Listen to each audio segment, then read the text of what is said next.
नमस्कार, जय माता दी सबको। स्वागत है आपका हमारे चैनल एस्ट्रो फॉर लाइफ में। कैसे हैं आप सब? उम्मीद करते हैं कि आप सब ठीक होंगे, खुश होंगे और आशा करते हैं कि आप सभी को हमारी वीडियोस पसंद आ रही होंगी। आज हम बात करेंगे मिथुन राशि की। तो मिथुन राशि का जो 2026 है, वो केतु के माध्यम से कैसा होगा इसके बारे में बात करेंगे। देखिए केतु जो है वो रौद्र रूप में आ रहे हैं, ठीक है? और केतु ग्रह क्या है इसको समझना बहुत ज्यादा जरूरी है। जब तक आप ये नहीं समझ सकते हैं कि केतु ग्रह क्या है, तब तक आप इसकी प्रवृत्ति को, इसके जो फल है उसको नहीं समझ पाएंगे। और अगर हर ग्रह की नीयत को समझकर उसके अनुसार कार्य किया जाए ना, तो 101% हमें सफल होने से कोई रोक नहीं सकता है। बस ईश्वर का आशीर्वाद आपके साथ बना रहे। देखिए, राहु ग्रह की नियत अलग है, प्रवृत्ति अलग है। शनि ग्रह की नियत अलग है, प्रवृत्ति अलग है। राहु ग्रह की नियत अलग है, प्रवृत्ति अलग है। और ये कौन से घर पर बैठे हैं, वो जिस घर पर बैठे होते हैं, ठीक है, वहां पर उसकी नियत के अनुसार, उस क्षेत्र में अगर हम उस सोच के अनुसार कार्य करने लग पड़े, वैसा ही रिजल्ट हमें मिलेगा जैसा हम चाहते हैं। अगर आप इसको बहुत डीपली समझे तो आपको पता लग जाएगा कि मैं क्या चीज कह रही हूँ आपको। अब जैसे कोई एक प्लेस है, एक घर है, दूसरा घर जैसे कि धन भाव का घर होता है। अगर वहां पर राहु बैठे हैं, राहु का स्वभाव क्या है कि राहु कलयुग का राजा है। राहु का स्वभाव है कि पहले अपने बारे में सोचो, फिर लोगों के बारे में सोचो, ठीक है? राहु चतुर और चालाक बनाता है। राहु कॉन्फिडेंस भी देता है, घमंड भी देता है, लेकिन कहता है कि ओवर कॉन्फिडेंस मत लाओ, ठीक है? आपके सभी काम बन रहे हैं लेकिन घमंड मत लाओ, ठीक है? राहु कहता है कि क्रोध मत लाओ। राहु कह रहा है कि आंखें खुली रखो, ब्लाइंड ट्रस्ट मत करो, चतुर चालाक बनो, समझदार बनो, लेकिन लेकिन घमंड मत लाओ, लेकिन आप ओवर कॉन्फिडेंस मत लाओ, लेकिन आप ब्लाइंड ट्रस्ट मत करो, ठीक है? अब दूसरा घर है धन का। अब धन के भाव में चतुर और चालाक बनकर चलना हमारे लिए सही है, क्योंकि राहु उस पर बैठा है, ठीक है? धन के भाव में हमारा समझदारी से चलना जरूरी है, क्योंकि राहु बैठा है। धन के भाव में ब्लाइंड ट्रस्ट नहीं करना है, क्योंकि राहु बैठा है। लेकिन धन के भाव में घमंड भी नहीं लाना है, क्रोध भी नहीं लाना है, ओवर कॉन्फिडेंस भी नहीं लाना है, क्योंकि राहु बैठा है। तो राहु की नीयत को समझकर आपने सेकंड घर को और पावरफुल बना दिया, यानी कि धन के भाव को और पावरफुल बना दिया, क्योंकि राहु बैठा था और राहु की नीयत के अनुसार आप चल रहे हो, तो सेकंड हाउस आपका और पावरफुल बन गया, ठीक है? तो आपको धन मिलेगा ही मिलेगा निश्चित रूप में, क्योंकि राहु आपको पीछे से सपोर्ट करेगा, क्योंकि आप उसकी नीयत के अनुसार चल रहे हो। वही बात अब आ रही है केतु ग्रह की, ठीक है? तो केतु ग्रह कैसा है? केतु ग्रह को कह सकते हैं कि बहुत ही आध्यात्मिक ग्रह है। केतु ग्रह सन्यासी ग्रह है, ठीक है? जहां राहु ग्रह है वो हमें कहता है कि चतुर चालाक बनो, आप घमंड मत लाओ, लेकिन चतुर चालाक बनो, समझदार बनो, ठीक है? अपने बारे में पहले सोचो, फिर दूसरों का भला करो, पहले अपने बारे में भी सोचो, अपने आप को याद रखो। वहीं केतु ग्रह कह रहा है कि आप सब कुछ करो, वो आपको समझदार भी बनाएगा, वो आपको आगे भी बढ़ाएगा, लेकिन केतु ग्रह कहता है कि आध्यात्मिक होना बहुत जरूरी है। आपको ईश्वर के साथ जुड़े रहना बहुत जरूरी है।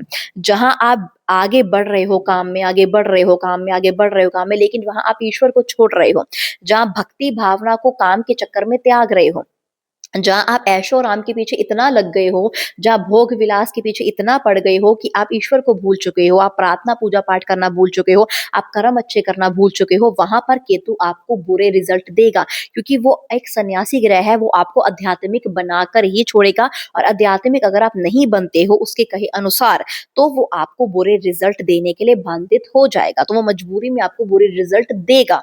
तो ये है केतु की प्रवृत्ति, ये है केतु का नेचर।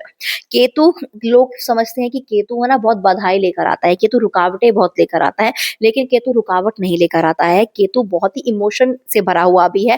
केतु एक दिल है, जैसे कि अगर हम कहें कि जो राहु है वो दिमाग है, तो केतु दिल है।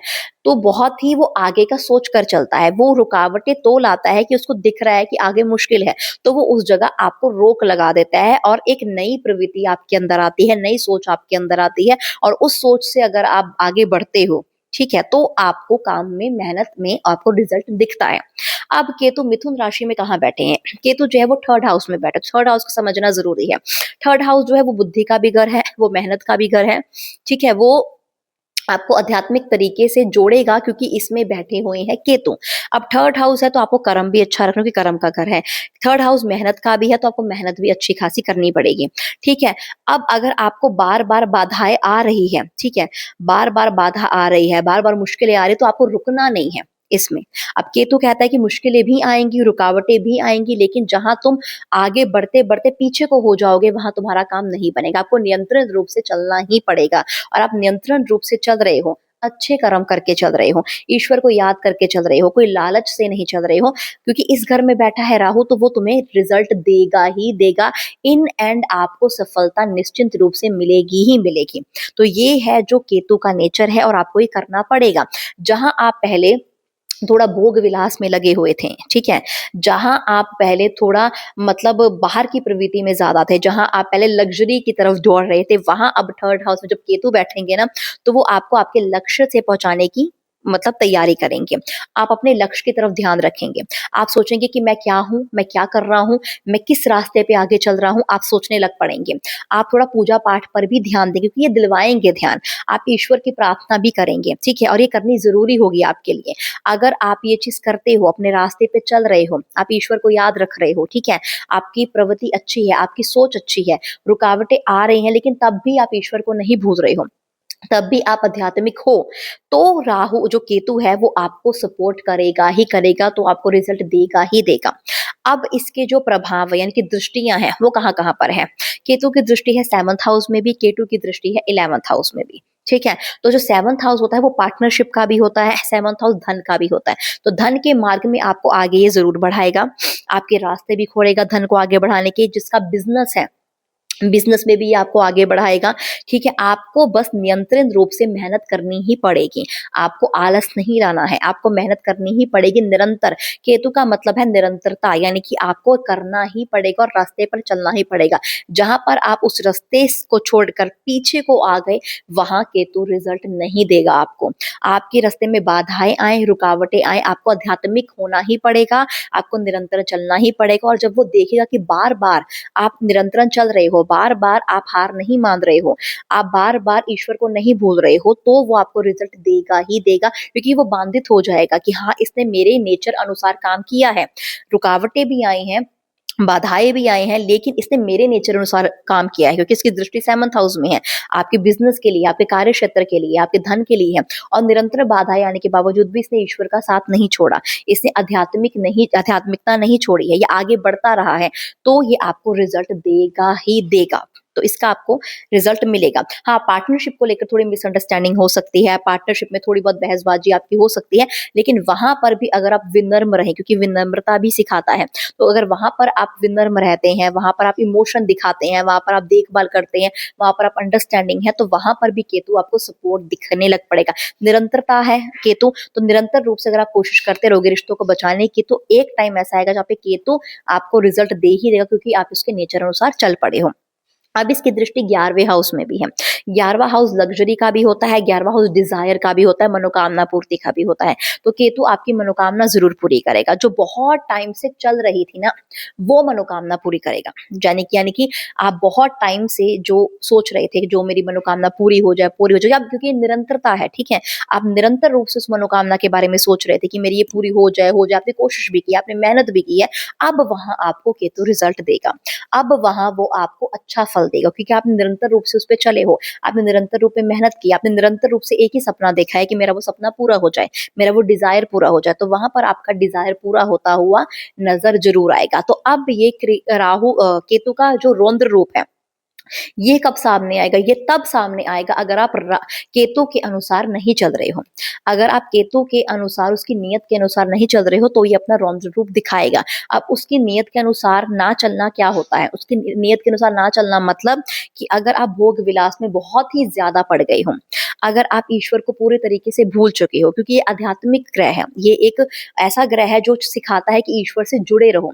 अगर आप ईश्वर से, आपका ध्यान भटक रहा है, आप इतना धन के पीछे, इतना भोग विलास के पीछे, इतना लग्जरीज के पीछे पड़ गए हो, आपको मिल भी रही है, ठीक है, लेकिन तब आप, एक ऐसा टाइम है कि अब आप इतना उसके पीछे पड़ गए कि आप ईश्वर को भूल चुके हो।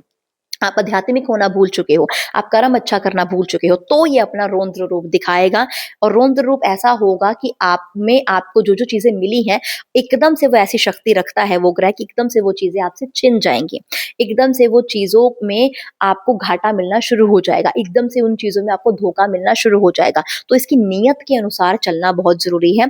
थोड़ी बहुत रुकावटें भी आ सकती हैं, थोड़ी बहुत देरी भी हो सकती है, लेकिन इसका नाम ही निरंतरता है। अगर हम निरंतर रूप से चलते रहेंगे, ईश्वर को ध्यान में रखकर आध्यात्मिक होकर, क्योंकि यही सिखाता है, तो आपको 100% ये रिजल्ट देगा ही देगा, क्योंकि ये बांधित हो जाएगा ये रिजल्ट देने में, क्योंकि आप इसकी नियत के अनुसार चले हो। तो जिस घर पे वो बैठा है, जहाँ-जहाँ पर दृष्टि है, उस अनुसार उसकी नियत के अनुसार आपको चलना है, तो वहाँ पे 101% रिज़ल्ट आपको मिलेगा ही मिलेगा और बहुत ही बढ़िया रूप से मिलेगा। जैसे कि शनि ग्रह है, वो कर्म प्रधान है, वो कर्म के अनुसार रिज़ल्ट देंगे।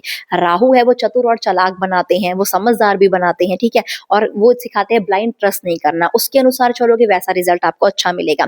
वहीं जो केतु है, वो सिखाते हैं कि कर्म करते जाओ, निरंतर आगे बढ़ते जाओ, निरंतरता ज़रूर लाओ, मेहनत करते रहो और ईश्वर को याद रखो, आध्यात्मिक रूप से जुड़े रहो, तो ये आपको अच्छा रिजल्ट देगा ही देगा। तो इस अनुसार अगर आप चलोगे तो आपको आगे बढ़ने से, आपको कामयाब होने से और आपका भाग्य उदय करने से कोई रोक नहीं पाएगा।